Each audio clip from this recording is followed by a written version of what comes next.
Comment to make that how much of this engineering caliber is actually being utilized in India per se, when our rupee is just falling and falling and falling, and we are just becoming a market for the entire world. And obviously, there are challenges at the top level, but I would request Colonel Bana to comment upon that there would be enough challenges out of his vast experience in the engineering sector, that how this gap can be bridged in. See, my own experience has been that there is so much to be done in this country. Absolutely. There's so much, as Aditya and Sir also brought out. Now, all that, 80% of that is engineering related. Let me give you an example. We talk of rural infrastructure. There is so much of gap.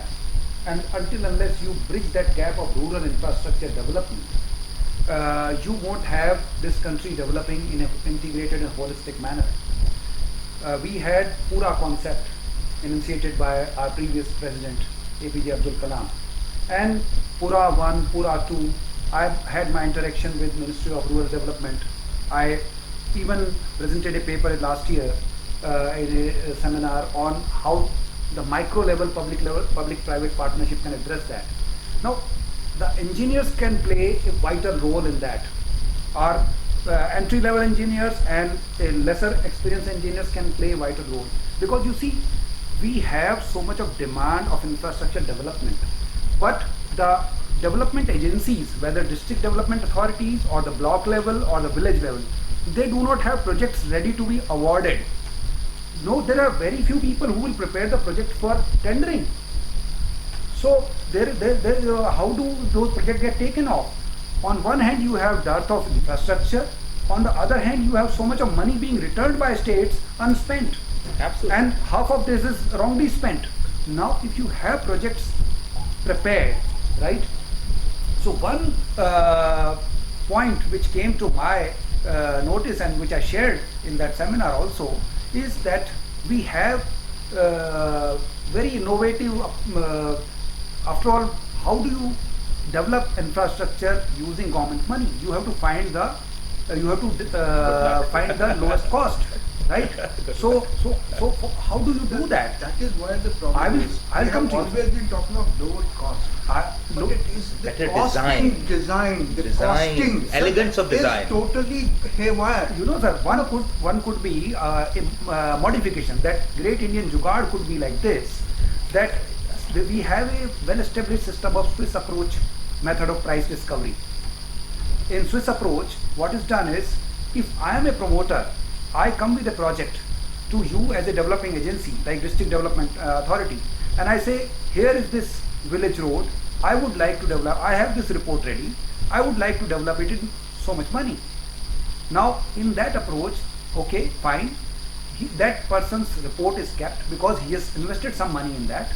So then they call for bids, and this guy, by virtue of having been investing into preparation of that project, is able to write in the specifications. He has the right of first refusal. Correct. So the lowest bid is first offered to him, whether you would like to do it at this rate.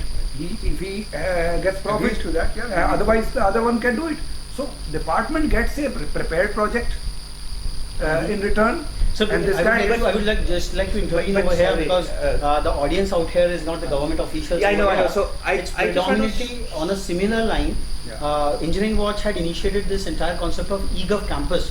What we went to the Department of Information Technology, and we went to the National Informatics Center when Professor Moni was the Director General out there. So what we felt is there are a lot of IT projects across at the district level which the students, final year or pre-final year students of engineering can take it across. Now, taking cue from there, you are saying that at the district level projects are not formulated. Now this is probably one area where the civil engineering or the architectural students can be given the task of framing a project proposal. Correct. And preparing for the line agencies at the district level. Yeah. So probably this is one task which the colleges can take up over. Sorry, can I just grab one thing? Just on the other side of the government thing. One thing which I really want to make it clear. See, we are talking about 4-5% growth now. With the increase in the repo rate now that the RBI has done, we're going to see even a more decline. Rupees at 60, we're all suffering, and all of that is there, right? But till today, I have never met a single industrialist, a single person who runs a company that has said there are too many engineers in India. Despite the 1.5 million not getting jobs, there are always jobs available Yes. immediately Yes. at fantastic salaries for good engineers. There are not jobs available for people who are average, mediocre or bad engineers. And I tell you the difference. I want to really go back to two simple things which you notice. First thing, as sir says, do you have an intrinsic love of learning?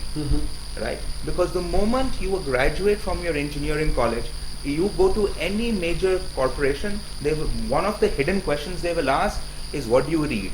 How do you catch up? How do you do industry? Because they know, look, the job which we have for you 1 year from now is going to be very different from the job we hired you for today. And if you are not able to self-learn your way to the new skill which is required, forget it. You are out of the economy, no one's going to hire you. The second problem is, again, a lot of people become engineers for the wrong reasons. I saw this before. They want the money, they want the lifestyle, their parents had told them, etc.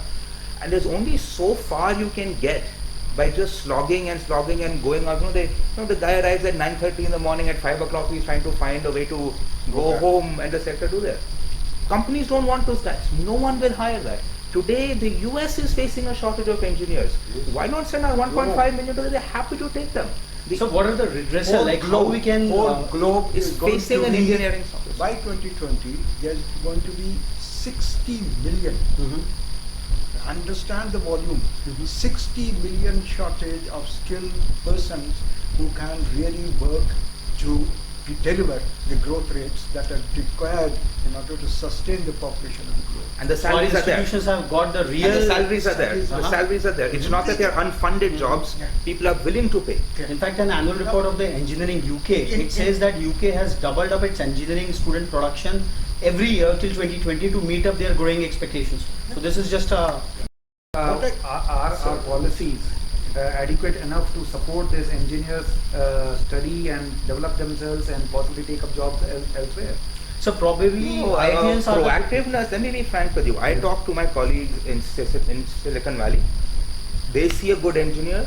They don't care which nationality they're from. Yeah, They don't care what they're from. This guy is good. I'm going to find a way to get him. Singapore, their new BioX Park, they have made a mission. We will find every single person who is great at biotech, and we will proactively find a way to get them visas and all. UK today, I just met with the representative of Invest UK. 1 month cleared visa for anybody who's qualified and who's a good engineer and willing to go and work in the UK. There's no need for our Indian government to support all these policies and all. The problem which lies is, are our engineering institutions having the right curriculum, the right academics and the right thing to actually move? What I even am more scared of is, look at the faculties in engineering institutions. Exactly. There are so many Major- vacancies in major problem. IITs right now. There's nobody to even teach engineering, forget about learning. Yesterday the Honorable President had to say, give an ultimatum to MHRD Ministry that 38% of the university, central university positions are vacant. You have to fill them in this year, in this financial year. Where are That they? apart, now what I want to talk about is 4 important sectors that India should concentrate on. Absolutely. The first sector is agriculture. We have Yes. neglected agriculture for past 60 years, and we are going to have an enormous problem. We have neglected agriculture sector from the point of view of scientific training. We have neglected it from the point of view goes input. You know, today is a time when we are trying to talk in terms of life cycle costs. It's not the cost of production, it's not the cost of selling, it's the cost of life cycle. Where from that is mined, what is the cost of that product when it comes to you for manufacturing, and when you output it and it outlives its utility, then it is to be buried. What is the cost of doing that? So right from birth to death, that whole costs have to be calculated. Now what I am coming to is, agriculture is one area which can really transform India. That one sector that one sector has been neglected so badly, and we are in such a dire state as far as so much of acreage is become non-productive because of overuse of fertilizers, overuse of pesticides, and overuse of certain particular things. And there are massive investments by companies. So we are going in to this. see Exactly. agricultural courses in MTU colleges, sir? It's not a question of agriculture. Please don't misunderstand that. What we need to do is we need to understand, we need to tie up across the engineering disciplines in order to understand agriculture. Okay, but it's not okay. just. But it's I- biotechnology, I- it is mechanical, Okay, it is okay. electronics. So it's a irrigation, convergence of various sensors, disciplines towards machines. agriculture. It's Yeah. an entire So ecosystem. Yeah, Got it, got it. Today we are trying to offer different kind of engineering.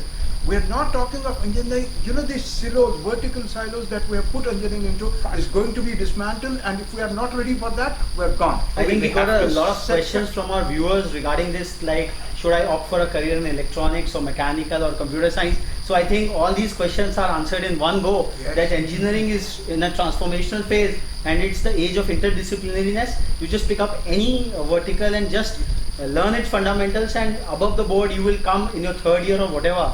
You will No, but see the only thing I'll add is that pick something that you love. Yeah, Yes. yeah, that's what Because you will be, that's you'll very- actually be good at that. Sir. If you Change your pick attitude to work. Sir. Change your attitude to There work. is no degree being offered in any college in the world, and I'm being a little bit extreme on this.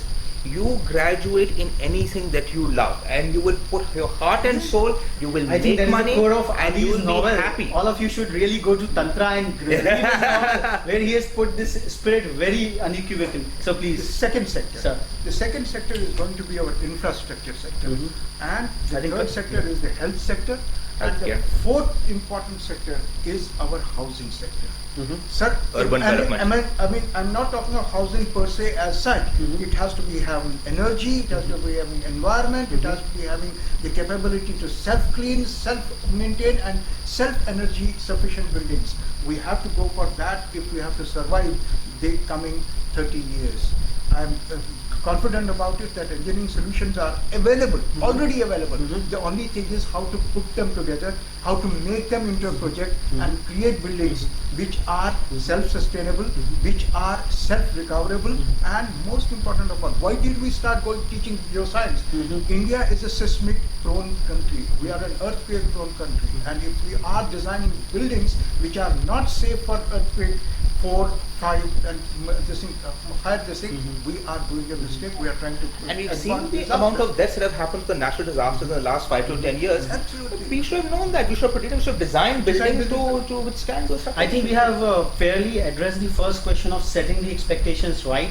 What all to expect in the engineering spectrum? There are enough jobs for n number of engineering engineers which are being produced. It is just keeping the vision right and keeping the mission right. So we move on to the next larger classic question, like whether education catapults industry or whether industry attracts the education. Now it's a chicken egg kind of a question. No, it's not, sir. So This Sorry, is sir. I will tell you one. this question is So because this question somehow semantically or the badly other, adjusted. the larger discourse over here has become like, because there are not so many jobs, like when the industry was harping